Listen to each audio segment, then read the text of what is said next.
Bien, para hablar sobre la Semana Santa y para justamente reflexionar sobre la importancia de esta fiesta en el mundo católico y también sobre cómo ha cambiado, ¿no? El culto, el ritual, pero la permanencia de la fe católica a pesar de no poder asistir a los templos y que los fieles hayan tenido que conectarse de manera virtual.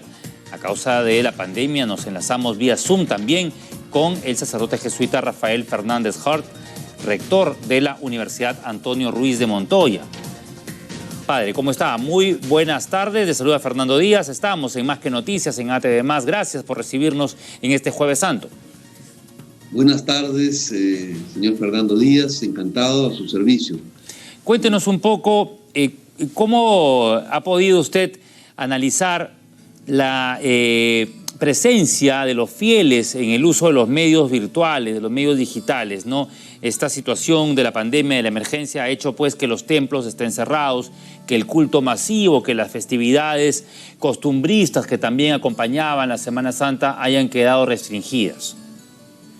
Sí, bueno, en efecto es una circunstancia que por supuesto todos lamentamos, pero lamentamos sobre todo y fundamentalmente la situación crítica en la que nos ha puesto el virus, este coronavirus, pero en efecto sabemos bien que la fe es un hacer, la fe es algo que vivimos en la vida práctica, ¿no es cierto?, en todas estas costumbres, como acaba bien de decir usted, en todas estas prácticas, y hoy en día estamos obligados a mantenernos en casa, cuidarnos, por supuesto, y creo que a pesar de ello es posible vivir la Semana Santa, por supuesto con grandes diferencias.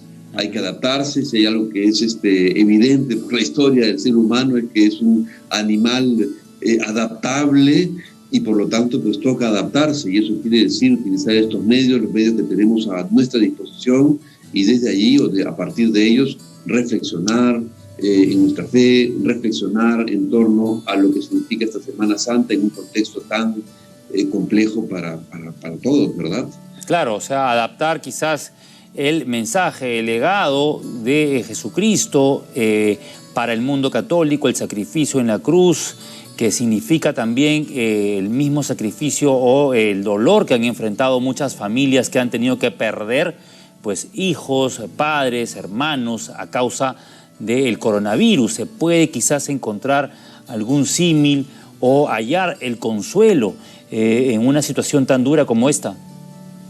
Sí, por cierto, creo que podemos hablar con claridad hoy de los crucificados del mundo junto con el crucificado, y en ese sentido todos estamos pasando y atravesando desde hace ya más de un año una larga pasión, y ciertamente de eso se trata también, de vivir este evento como algo que del otro lado nos abre una ventana de esperanza, ¿no?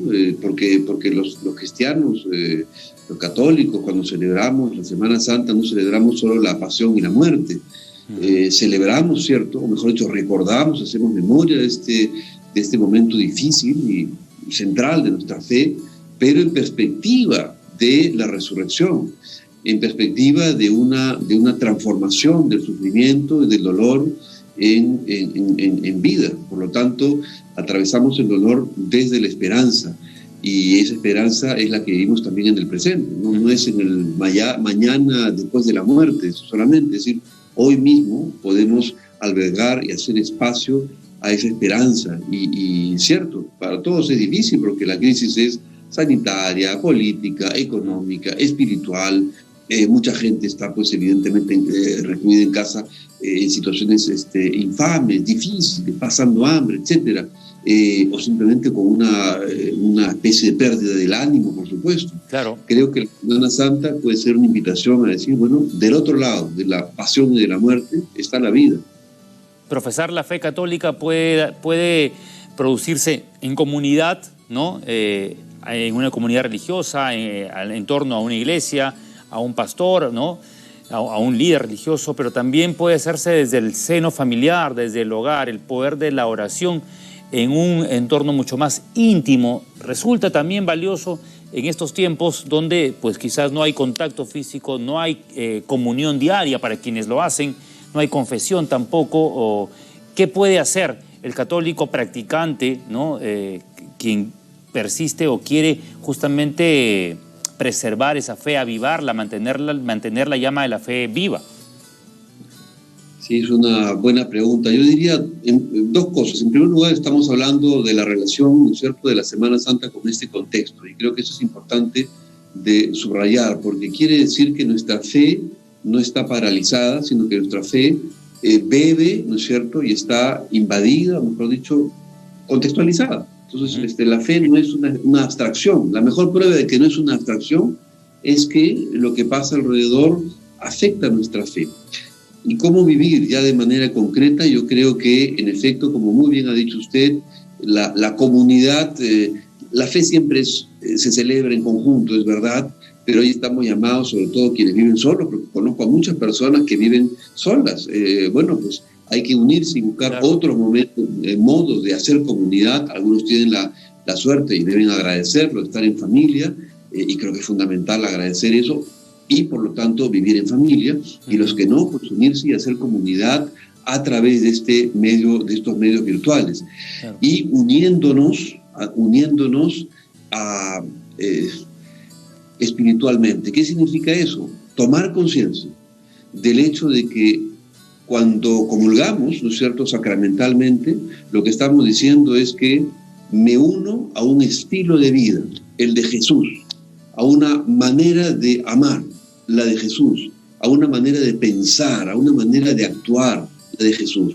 Bueno, pues ahora toca, sin el sacramento, unirse, por lo menos conscientemente, a esta manera de vivir que es la de Jesús, que es la que Padre queremos Fernández, compartir. estamos atravesando también una contienda electoral, una campaña, y algunos candidatos han justamente enarbolado la religión, algún dogma religioso, o se han orientado para atraer ese voto quizás de cierto sector de la Iglesia Católica. Y lo vamos a decir claramente, quizás un sector un tanto más radical o más dogmático o más pegado a algunas leyes bíblicas, ¿no? ¿Cuál es su evaluación? Porque el político puede quizás aprovecharse de esta situación en un país laico como el nuestro, pero ¿qué hacer para distinguir a los falsos fariseos, o en todo caso para no meter a la religión dentro de un discurso político? Bueno, es una muy buena pregunta, y creo que la Semana Santa puede ser oportuna para meditar, ¿no? Es verdad que religión y política siempre hacen una mezcla explosiva en todas partes, no solo en el Perú. Siempre es un cóctel un poco peligroso, pero al mismo tiempo inevitable, porque ambas, tanto la religión como la política, tienen que ver con la vida en común, ¿no? Con nuestras relaciones de unos con otros. Entonces fácilmente se traslapan, ¿no es cierto?, se unen o eventualmente se confunden. Pero hay que recordar que en el Perú tenemos aproximadamente un 79% de católicos, y mucho más todavía, el porcentaje creo que llega al 90% de creyentes cristianos. Entonces es un sector enorme, ¿no es cierto? Pero como usted dice, creo que aquí hay que tener cuidado, ¿no es cierto?, y no utilizar la religión, ya acabo de decirlo, es peligroso, cóctel, no utilizar la religión como instrumento para llegar al poder. Sobre todo sabiendo que, no se puede coger, por ejemplo, la Biblia y leerla literalmente, ¿no es cierto? La Biblia no se puede decir esto es ley de Dios, solo así tan sencillamente. La Biblia es un libro muy complejo, No digo que no lo pueda leer todo el mundo, por supuesto que sí, es un libro que hay que leer, pero es un libro que supone un conjunto de, ¿cómo diríamos?, de instrumentos para poder leerse adecuadamente. Hay que hacer contextualización histórica, análisis, voy a decir una grosería, semántico, en fin, hay una serie de cuestiones que impiden, digamos, leer la Biblia literalmente, ¿no? Y creo que algunos sectores leen la Biblia de manera literal. El no creyente muchas veces lee también la Biblia literalmente. Y creo que aquí pues hay que tener cuidado en ambos lados, no tanto en un sector conservador como del otro. Lo interesante del catolicismo es que siempre ha sido muy diverso. Tenemos todos los sectores, de derechas a izquierdas, y creo que lo importante es que podamos sentarnos a la mesa, ¿no es cierto?, y comulgar. Sentarnos a la mesa y decir, pero estamos orientados al mismo estilo de vida. ¿No? Un líder político que, más allá de su fe religiosa, ya sea católica o no, pues sea puente, sea nexo, sea unión, ¿no? Masifique, aglutine, más que dividir, quizás sea lo que también se debería valorar en medio del catálogo de posibilidades o de candidatos, ¿no? Sin duda, creo que la religión, el nombre lo dice, ¿no? El nombre es relación, ¿no? Bueno, hay muchas interpretaciones de qué significa la palabra religión, pero a mí me gusta una en particular y es correcta, digamos, es perfectamente ortodoxa. La religión significa relación, y en ese sentido, como bien dice usted, la religión debe ser una manera, ¿no es cierto?, una oportunidad para crear vínculos, para crear relación, para reconocer que no deberíamos sacarnos los ojos, insultarnos, agredirnos, etcétera, porque somos parte. Finalmente, lo que enseña la religión cristiana es algo tan elemental como tenemos el mismo Padre, es decir, somos una sola raza, y eso quiere decir que no tendríamos que mirarnos con recelo, con envidia, o peor aún, insultarnos o agredirnos, como ha ocurrido lamentablemente, me parece casi en exceso, claro, en los debates. por supuesto. Yo esperaría que todos, aquí no estoy diciendo nada político, creo que todos esperaríamos debates donde la gente pueda escuchar más disenso, ciertamente, pero disenso argumentado, disenso pacifista, ¿no? Es decir, donde, bueno, usted piensa esto, yo pienso esto otro, y yo lo defiendo de tal manera, y esto lo defiende de tal manera, y ya está.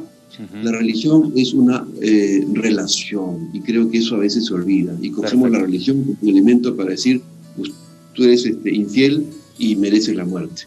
Y hay muchas maneras de votar, simbólica y realmente, y a veces la religión ha sido utilizada, y muchas veces en realidad, para matarnos simbólicamente.